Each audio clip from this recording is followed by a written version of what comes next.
right, welcome to Juniper Art Gallery's book club. We are very excited to have naturalist and environmental educator Ken Keffer. He's the author of 9 books, including the award-winning Earth Almanac, Nature's Calendar for Year-Round Discovery. And yeah, show us your book, yay! And then also we're here to discuss his new book, Knowingg the Trees. This is a really awesome new writing that he's just done. He's going to tell us a little bit about what inspired him to write this book, and then we're also going to take a few minutes to go over a few points with the chapters that spoke to me. I have some questions, and so let's just get started with Ken. Yeah. Let me say one thing. Very important. Ken is the co-owner of Bloomington, Indiana's Wild Birds Unlimited here in town, and it is one of my favorite stores, and they are doing an awesome job taking care of wildlife in our area. Well, thanks so much, Jamie. Yeah, so Knowingg the Trees is, it's not a tree identification book. A lot of people are like, that'll help me figure out which tree is which, and nope, that's not what we're after here. It's really kind of short little essays about unique tree adaptations and tree structures. And so the way I set it up was I started with like the seed things, and so some of the really cool seed facts for different tree species across the country. Then I worked my way up from the root adaptations up to the trunk of the tree, and then the canopy, and then even after the tree dies, how it provides habitat for a lot of things. And so it's kind of basically the structure and life cycle of a tree. And I think there's, there's over 80 little essays in here.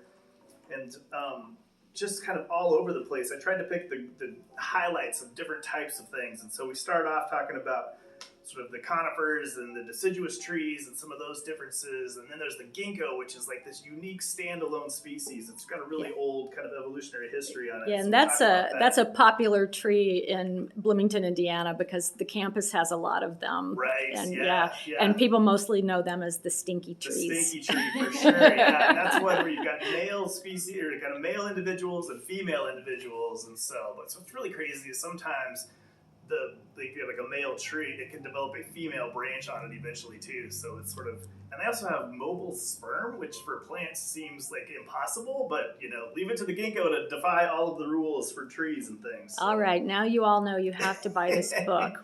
Ginkgos have mobile sperm. Yes, indeed. We touched on the, kind of the root systems. This was pretty popular, a few years back, talking about how the trees are communicating with each other and sort of using like a fungus, a mycorrhizal fungi to communicate and send nutrients across the spectrum. And so definitely touch on that. Some of those root structures, you think of like the cypress knees or like the mangrove fingers and how those, provide support for the species of trees and things.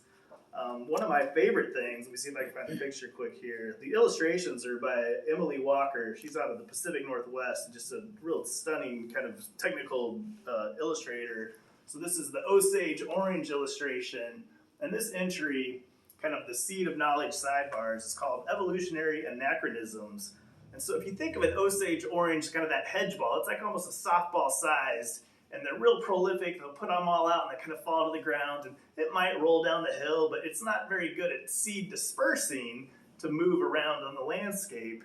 And what botanists have really come to realize is that it's probably lost its main seed disperser. If you think of like a bear that eats a bunch of berries and then wanders around the woods and leaves little piles of bear scat and eventually plants new trees, well, the same thing was probably happening with those hedge balls, those little Osage orange, but it was mastodons were the main seed disperser. And so they've got pictures about, a mastodon jaw, and that Osage orange fits right perfectly in the tooth structure of that. And so, the plant has lost its evolutionary seed disperser, which is So how does that bode for its longevity on the planet? So it's definitely relying on people now to help kind of, send out seeds. And also it's one of those species that when you cut it down, it sends out kind of suckers again. So, and people have moved it around. It's kind of more distributed than it even was historically because it's a pretty sturdy wood, and people use it in like a hedgerow or also as like a fence line sometimes. And so that was probably my favorite fascinating fact out of all of the books, but out of the whole project. Talk about kind of tree shapes and structures. And I grew up in Wyoming, and out west, if you go up to the tops of the mountains, you get that kind of that flagging of a tree. Let's call it crumbles, where the winds are whipping, the kind of prevailing winds. And so eventually a tree might lose all of its branches on the one side, and like all of its branches will be sticking out in the one direction. And so kind of that part of that snow accumulation as well. But we also touch on Tristan Gooley is a real noted kind of naturalist, talking about kind of navigating and using some of those subtle tree differences to help navigate. So we touched on some of that. Well, I have to just say, I, of course, bookmarked the pinyon juniper and wanted you to talk a little bit about that amazing tree. Yeah. The pinyon juniper, kind of a cool habitat. It's one of those where it's got lots of animals that are dependent on that, but people also eat those pinyon seeds as well. And so kind of it's really notorious out west, and kind of a mixed landscape, kind of shrub area, and some kind of these bigger trees and things. The eastern version, the kind of the red cedar, is kind of our version out here in the eastern United States. But yeah, kind of a cool scaled needle, and then those little berries on the juniper and the cedar, and then the pinion's got the bigger cones, and so people eat those seeds, kind of the pine nuts. A lot of that pine nut for pestos from a European species, but similar, related to our species. Well, and then also, we don't want to forget that Jen comes from juniper berries, right? It does. Yes, true.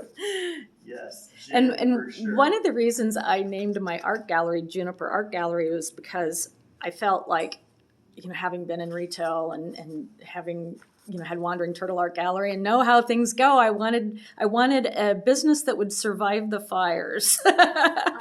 And so that was the impetus for the name, was that junipers survive the fires. Yeah. That is great.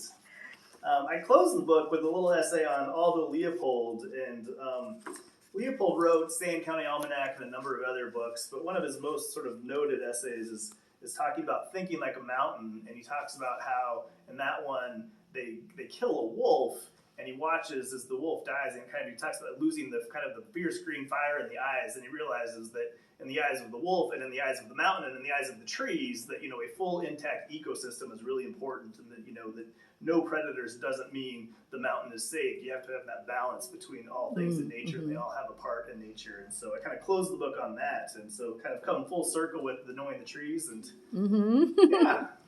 Well, I think just from what you were just saying, there's a few things I had marked with questions. You have a chapter called Hollow Homes, and it made me think about how quick people are to cut down trees that aren't, doing great, instead of leaving them as snags for the wildlife to be able to utilize. And so I just thought I'd ask you if, especially given your Wild Birds Unlimited experience and trying to make backyards more friendly for nature, what you would have to say about that, the hollow homes. Yeah, that's a great question. And I mean, absolutely understand if you've got a tree that's going to fall on your roof or something, you can take that thing out. Right. If you've got a little patch of woods, it's really important to leave, all sorts of structures, whether it's a standing snag or if it falls over, it still provides habitat and kind of the decomposition and stuff. What's cool about trees is even when they're alive, they can be hollow on the inside. That inner core is not living tree tissue. The living tissue is kind of on the outer edges, and so there can still be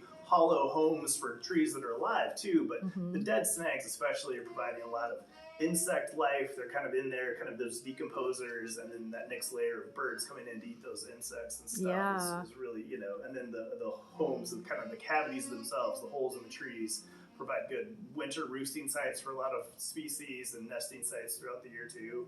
And it's not just birds, mammals. There's, I think the illustration on that one's the porcupine. And so I remember being in the woods in northern Wisconsin with some buddies, and it snowed, and we were following porcupine footprints, and they went right into this tree, and it was, we didn't get in there and disturb it by any means, but you could tell because there was piles of porcupine scat that the tree it was the preferred tree for the porcupine, and kind of a cool. It was his place. hangout. Exactly.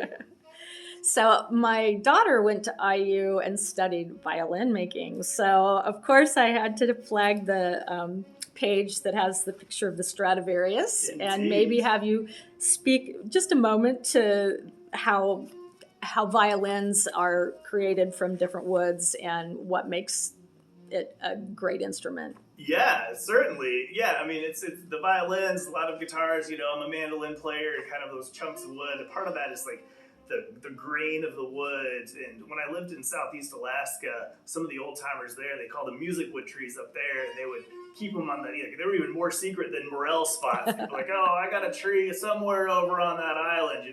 They wouldn't tell anybody, because they could be quite a valuable tree. I would think those so. like perfect grains and kind of the density of the wood plays a factor in all of that, and then kind of the drying process is a part of it too. Mm-hmm. And so just it's like the structure of the wood itself, and then B, kind of in the hands of the right artisans to bring these things together. It makes a difference. Outstanding, Yeah.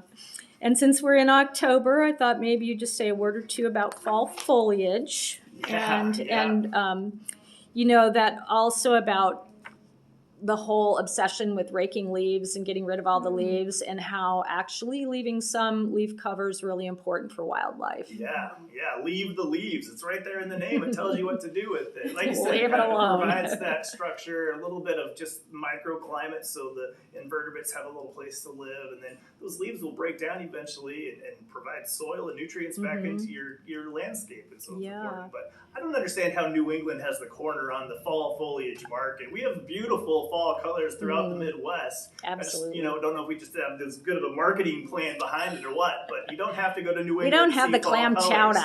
That's true. So and for the plants, for the trees themselves, part of it is just the colder temperatures, the loss of the less daylight. There's not going to be as much photosynthesis happening in those leaves, and so the evolutionary strategy is to shed those leaves off, and so they sort of form a little, almost a scab layer between the leaf and then the plant, and so it's sealed up, and so it's not harmful to the tree when those leaves fall, and then those nutrients kind of accumulate, and then as the spring picks back up, they start to bud back out, and that's when the sap starts to flow, and that gets into maple tapping, where you can get into that little sap flow and stuff. And the temperatures are above freezing during the day and below freezing at night. We're kind of on this here in southern Indiana, the southern edge of maple tapping, and you get much south of here, you don't have those extremes in temperatures to make it happen. And it's a bigger deal farther north, but it's one of my favorite activities when I lived in Wisconsin, so I definitely included that in the book too.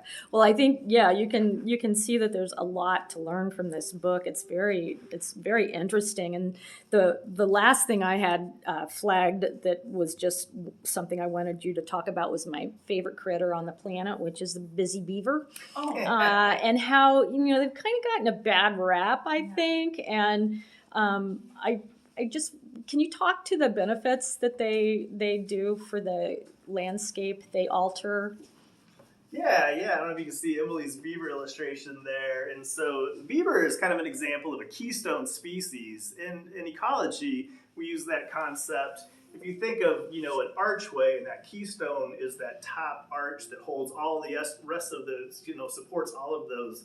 And so in ecology, it's an animal that has a kind of disproportionate impact on its ecosystem. And beaver is a great example of that, where by altering the landscape, by cutting down trees, by blocking up moving waterways and creating ponds, they're creating entirely new habitats on the landscape. What gets them in a bit of trouble for, some folks is that, they can flood areas that people. It's great if you're a little pond fish. It's, perhaps not so good if you're, trying to keep a dry area. So that's kind of where they're getting in trouble, is kind of moving and rearranging that landscape. But they provide huge ecosystem services. They're creating habitat that doesn't exist anywhere else, and kind of disproportionately positive impacts on the environment from the beaver. Yeah, that's been my thought as well, and I know this is just a personal observation. On the west side of town here, there's a sports complex called Twin Lakes, and that's because the beavers had 2 lakes there. They filled one in and made it into a sports complex and named it Twin Lakes. So sometimes it seems a little funny to me how we will actually name developments after what used to be there. but anyway, there's still some beaver activity on the other side of the road, and I Yeah. think it's really fun to watch. Yeah, So for sure. Yeah. They've got, so I mean, as rodents, they've got teeth that grow constantly. They're kind of scary looking teeth. So they've got big old, and they're orange. So the front insides are orange. It's got an extra layer of enamel that keeps them protected because they're constantly gnawing. And then the way the teeth chisel, basically they're self-sharpening. The more they chew, the sharper their teeth become, and that keeps them worn down. Otherwise, their teeth would continue to grow throughout their life, and then they would be like, have like little fangs on them. Just not good. Well, anyway, that we kind of got off on a beaver tangent, but they're my favorite little creatures. So I thought we had to do that. But I really think this is an amazing book, and it's full of so many interesting things that I think are often overlooked about nature. So I really thank you for writing it, and I hope that I hope your sales go really well with this book, and also with Earth Almanac. Juniper Art Gallery has both of these books in stock. We also have his wife, Heather Ray, has a new book called 100 Things to Do in Bloomington Before You Die, which we carry. And also, they have these books available at Wild Birds Unlimited, which you have to check out if you haven't checked out already. And Morganstern's books, of course, carries local authors as well. So we really want to thank Ken for this very quick but informative talk about Knowing the Trees. And next month, we're going to have Heather Ray join us and talk about 100 Things to Do in Bloomington Before You Die. So we hope you'll come for that as well. So thank you. Thanks, Jamie. Yay.